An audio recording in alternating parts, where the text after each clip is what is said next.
పద్దెనిమిది పడిమెట్ల పైకెక్కి గుడికేగు భక్తులకు ఎదురొచ్చే బంగారు స్వామి ఇరుముడులు స్పృశించి శుభమనుచు దీవించి జన బృందముల చేరే జగమేలు స్వామి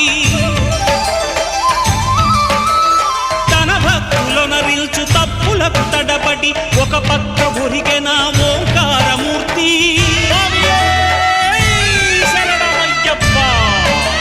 స్వాములందరూ తనకు సాయము కాగా ధీమంతుడై లేచే ఆ కన్య స్వామి పట్టబంధము వీడి భక్తతతికై పరుగు పరుగున వచ్చే భూమిపైకి నరుడై